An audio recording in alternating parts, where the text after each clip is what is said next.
Spanyol kaget, Inggris ikut nimbrung, Jerman angkat alis. Kenapa?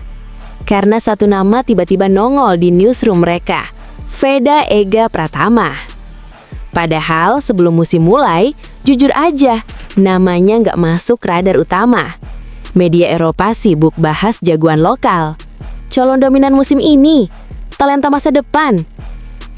Pas race dimulai, plot twist. Lampu start padam, pembalap lain masih cari ritme. Veda langsung nyemplung ke grup depan. Grup depan, bos. Itu bukan tempat trial version, itu tempat gladiator. Dan dia bukan numpang lewat, dia duel. Brian Uriarte diajak main, overtake bersih, masuk tikungan tanpa ragu. Analis Spanyol mungkin dalam hati, ini anak Asia kok nggak ada takutnya? Tapi bentar, kita rewind dikit. Debut penuh Moto3 2026, umur 16 tahun, asal Gunung Kidul. Biasanya rookie targetnya simple, finish, dapat pengalaman, jangan jatuh. Veda, targetnya kayak ya udah sekalian ganggu aja. Dan hasilnya P5. Balapan dimenangkan David Almanza, podium diisi Maximo dan Valentin Perrone. Tapi yang paling rame dibahas justru posisi 5. Karena itu bukan sekadar angka, itu pesan. Media Inggris sampai bilang dia punya kedewasaan balap yang nggak biasa. Jerman bilang agresif tapi cerdas. Biasanya kalau rookie agresif, endingnya highlight crash. Ini malah highlight overtake. Masuk celah sempit, rapi. Slipstream, dimaksimalkan. Racing line, efisien. Itu bukan balap modal nekat, itu balap pakai otak plus nyali. Dan yang paling lucu, stigma lama pembalap Asia butuh adaptasi panjang. Veda kayak datang sambil bilang, ya udah adaptasi nanti aja, sekarang duel dulu. Sejak latihan bebas aja kecepatannya udah bikin orang nengok. Pas race, validasi.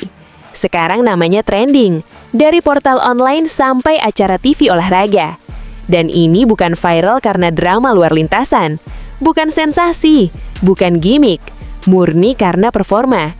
Indonesia yang dulu cuma dikenal sebagai pasar fanatik, sekarang mulai dikenal sebagai pengirim ancaman. Tapi ya, jangan terlalu cepat bikin patung dulu. Moto3 itu panjang, satu salah bisa melorot 10 posisi. Media yang sekarang muji juga bisa jadi paling keras kalau performa turun. Tapi kalau mentalnya kayak kemalin, kalau keberaniannya konsisten, Eropa bukan cuma bakal bahas namanya, mereka bakal mulai waspada. Dan mungkin sebelum start race berikutnya, ada yang briefing bilang, jangan kasih celal buat yang dari Indonesia itu. Karena sekarang dia bukan lagi, siapa sih? Sekarang jadi, yang itu lagi, awas dia.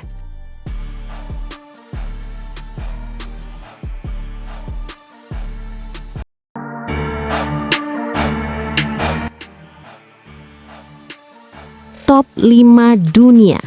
Iya, kita mulai dari situ dulu. Karena jujur aja, siapa sih yang nyangka debut di Moto3 Thailand 2026 langsung nongol di papan atas? Tapi sebelum kita bahas yang di depan, kita geser dulu ke belakang. Karena balapan itu bukan cuma soal siapa yang memimpin, kadang yang paling sibuk justru yang lagi ngejar. Hakim Dennis kemarin kayak lagi main game setting hard mode. Baru masuk kelas, ritme belum nemu, grup depan larinya kayak dikejar diskon. Sementara itu, di sisi lain, Veda kayak udah tahu cheat code. Masuk rombongan depan, slipstream aman, late braking santai. Ekspresinya kayak lagi nyobain motor baru, bukan debut dunia. Padahal kita yang nonton udah pegangan meja. Lucunya netizen tuh cepet banget bikin perbandingan. Baru satu race, belum sempat cuci helm, udah ada yang bilang, wah ini beda kelas. Padahal di Moto3, beda sepersekian detik aja rasanya kayak beda time zone. Ngomong-ngomong soal ritme, itu yang paling kelihatan kontrasnya. Veda kelihatan klik dari awal, kayak baru download update langsung kompatibel. Danish masih buffering. Bukan berarti nggak bisa, cuma belum nyetel. Dan di kelas ini, kalau belum nyetel, yang lain nggak bakal nungguin. Balapan tuh kejam. Sedikit ragu masuk tikungan, momentum hilang. Sedikit telat ambil slipstream, grup depan pamit duluan. Tapi ya itu tadi, ini baru seri pembuka. Masih banyak lap ke depan. Bukan cuma di race, tapi di musim. Sekarang mungkin kelihatan gap. Besok bisa jadi beda cerita. Karena pembalap rookie itu unik.